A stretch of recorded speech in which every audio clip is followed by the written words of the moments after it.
Bonjour à tous, bienvenue dans Code de Ciné, l'émission de vulgarisation des termes cinématographiques. Lorsqu'on analyse un film, il est possible qu'on ait à analyser des éléments extradiégétiques et intradiégétiques. Quand on fait référence à ce qui est intra ou extradiégétique, nous parlons en fait du domaine de la diégèse. Génial, je viens de tout dire et de rien dire à la fois. La diégèse, en narratologie, c'est tout ce qui compose le cadre du film, tout ce qui compose son décor, que ce soit pour une scène ou même pour une séquence. Un élément extradiégétique, c'est un élément qui se trouve en dehors de cette scène, en dehors du cadre du film, et donc qui ne peut pas être pris en compte par les personnages.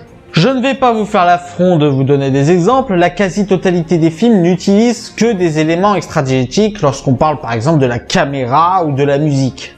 Mais nous pouvons nous pencher sur un élément plus intéressant. L'intradiégèse. L'intradiégèse, donc, en opposition avec l'extradiégèse, c'est un élément qui se situe dans le film, qui peut être pris en compte par les personnages du film. Et si je dis que l'intradiégèse est plus intéressant que l'extradiégèse, c'est que il n'y a pas vraiment de limite à l'intradiégèse. Je veux dire, ça ne se limite pas que à ce qu'on voit à l'écran, mais tout peut être intradiégétique. Et je pense que quelques exemples ne seront pas de trop pour vous indiquer ce que je veux dire. Premier exemple d'intradiégèse poussée, Rec. J'aurais pu citer tous les films de found footage, mais j'ai juste pris mon préféré. Dans ce genre de film, le caméraman, et donc la caméra, est un personnage du film, et donc la caméra fait partie du film. Elle est donc intradiégétique. Deuxième exemple d'intradiégèse poussée, Baby Driver. Dans cet exemple, nous parlons de musique intradiégétique. Tout le long du film, la musique et même le son est intradiégétique. Nous sommes presque dans les oreilles de Baby, car non seulement la musique s'arrête quand il n'a plus ses baladeurs ou qu'il ne peut pas écouter la radio, mais en plus, dès qu'on les lui enlève, on entend une sorte de sifflement très typique des acouphènes. Acouphènes que le personnage a. Il a une acouphène. Un acou quoi? Il a eu un accident quand il était petit et il entend un bourdonnement. Il écoute de la musique pour le couvrir. N'empêche, on se comprend. Troisième exemple d'intradiégèse poussée, Hardcore Henry. Toute proportion gardée, nous sommes intradiégétiques au film, puisque nous sommes seulement dans les yeux du personnage, mais aussi dans ses gestes, dans ce qu'il ressent et presque dans l'identification totale par le mutisme de Henry. Ce dernier exemple est une excellente transition pour parler d'un élément qui peut être intradiégétique, le quatrième mur. Nous allons emprunter un terme théâtral qui dit briser le quatrième mur, qui consiste en fait à faire en sorte que le film prenne conscience qu'il est un film. Et la plupart du temps, le film le fait d'une façon très simple, en prenant son public à partie. C'est là où je trouve l'intradiégèse fascinante, parce que techniquement, tu peux tout prendre comme intradiégétique, ça peut te donner un véritable terrain de jeu.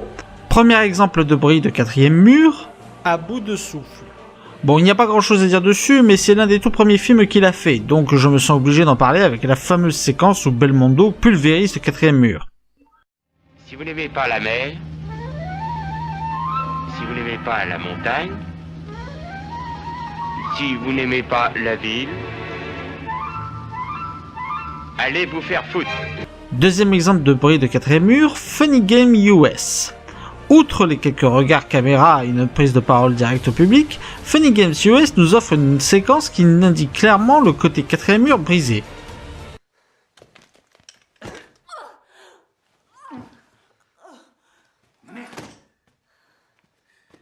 Voilà télécommande. Voilà télécommande, merde.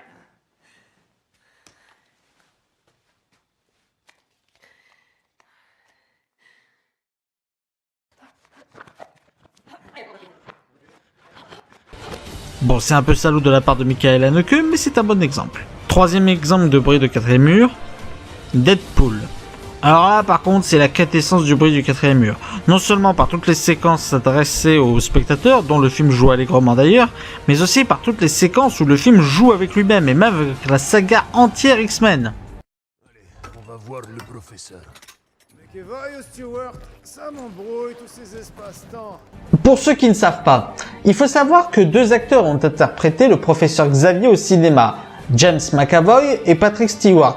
Et comme la saga X-Men est réputée pour sa chronologie foireuse, eh ben ça rend la blague encore plus drôle. Nous avons vu l'extradiégèse, nous avons vu l'intradiégèse, mais il existe un troisième niveau. la métadiégèse. La métadiégèse, c'est intégrer un récit dans un récit. En termes cinématographiques, ce serait intégrer un récit dans le film.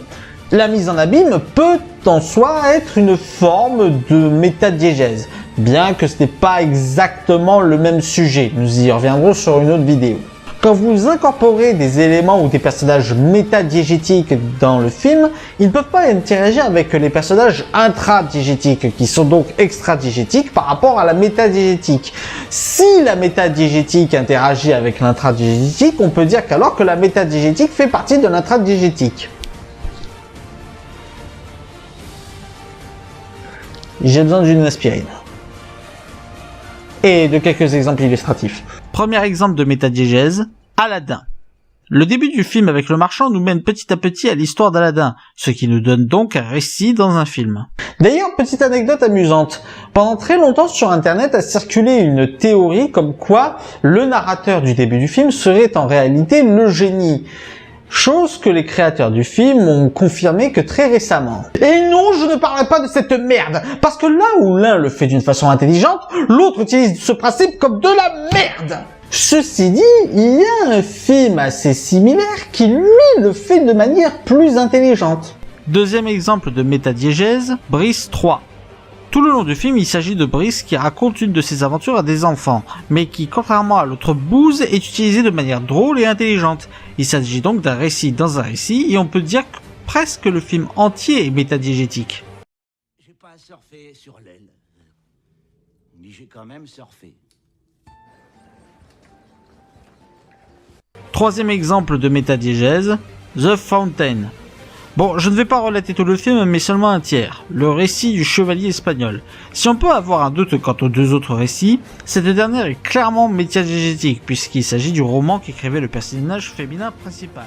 En conclusion, la diégèse, si elle est bien manipulée, est un excellent moyen de faire en sorte que votre film soit bien plus qu'un film. Ça peut être un moyen pour faire ressentir encore plus le frisson chez les spectateurs, en le rendant même au cœur de l'horreur. Ou ça peut être un moyen de lui faire vivre des voyages épiques, ou même de lui faire affronter et accomplir des actes super héroïques. Car après tout, n'est-ce pas pour cela que l'on va au cinéma? S'imaginer être un héros? Voilà, c'était le troisième épisode de Code de Ciné. J'espère qu'il vous aura plu. N'hésitez pas à mettre un pouce vert si c'est le cas et à partager sur les réseaux sociaux.